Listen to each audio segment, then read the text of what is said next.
मेरा नाम नीलिमा है। मैं एक साधारण गृहिणी हूँ। पति रोनी एक बड़ी कॉर्पोरेट कंपनी में काम करते हैं। व्यस्तता उनकी हमेशा की साथी है। हमारे सजे धजाए संसार में अचानक तूफान के पूर्वानुमान की तरह रोनी का छोटा भाई यानी मेरा देवर अनिक आता है। अनिक जितना सुगठित था उतना ही उसका बात करने का अंदाज सम्मोहक था। रोनी जब काम के सिलसिले में महीने का आधा समय बाहर रहते थे तो विशाल घर में मैं और अनिक अकेले रह जाते थे। अनिक की मौजूदगी घर में एक अलग ही उत्तेजना लेकर आई। वो कभी कभी मेरी तरफ ऐसे देखता था जो किसी भाभी के प्रति देवर की स्वाभाविक दृष्टि नहीं थी। पहले पहल मैंने इसे नज़रअंदाज किया, लेकिन मेरे भीतर भी एक अजीब सा खालीपन था।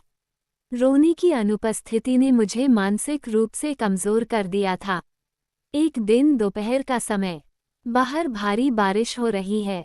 रोनी 3 दिन के टूर पर ढाका से बाहर हैं। अनिक कमरे में बैठा गाना सुन रहा था।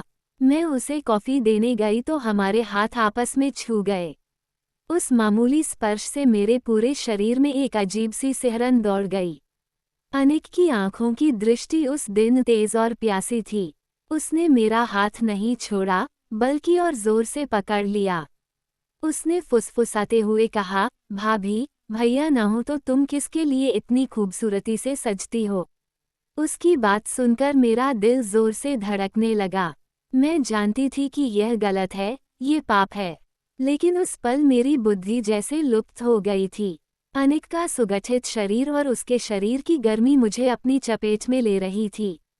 हमारे बीच एक ऐसी निकटता बन गई जिसे किसी भी सामाजिक या नैतिक बंधन में नहीं बांधा जा सकता था। हम एक दूसरे की वासना के सामने हार गए। रातों रात हम एक निषिद्ध खेल में मग्न हो गए, जहाँ न शर्म थी और न डर, बस एक आदिम पागलपन था। ये निषिद्ध संबंध महीनों तक चलता रहा, लेकिन पाप का आनंद स्थायी नहीं होता। जब भी मैं आईने के सामने खड़ी होती, अपनी आंखों में नहीं झांक पाती थी। रोनी जब वापस आता और मेरे माथे पर प्यार भरा चुंबन देता तो मुझे लगता कि मैं अपने सीने में एक जहरीले सांप को पाल रही हूँ। अनिक के साथ बिताए हुए पल जब मुझे याद आते तो एक तरफ सिहरन और दूसरी तरफ खुद के प्रति बहुत नफरत पैदा होती थी। मुझे समझ आ गया कि अनिक के लिए मैं सिर्फ उसकी शारीरिक भूख मिटाने का एक माध्यम थी, क्योंकि वह गुपचुप तरीके से किसी और लड़की के साथ शादी की बात पक्की कर रहा था। जिस दिन मुझे ये पता चला, मेरे पैरों तले जमीन खिसक गई। मुझे समझ आया कि जिस मोह के लिए मैंने अपना सतीत्व और संसार दांव पर लगाया था, वह महज एक मृगतृष्णा थी। सब कुछ एक दिन अनपेक्षित रूप से सामने आ गया। रोनी ऑफिस की फाइल लेने अचानक घर आ गया और उसने हम दोनों को ऐसी स्थिति में देख लिया जिसे किसी भी पति के लिए बर्दाश्त करना संभव नहीं है। उस दिन न कोई चीख पुकार हुई, न कोई खून खराबा, बस एक विश्वास के चकनाचूर होने की आवाज हुई।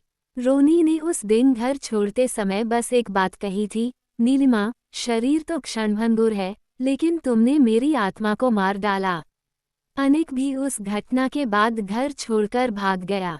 उसमें अपनी गलती स्वीकार करने की हिम्मत तक नहीं थी। मैं उस विशाल घर में अकेली रह गई, जहां अब सिर्फ धिक्कार और हाहाकार है।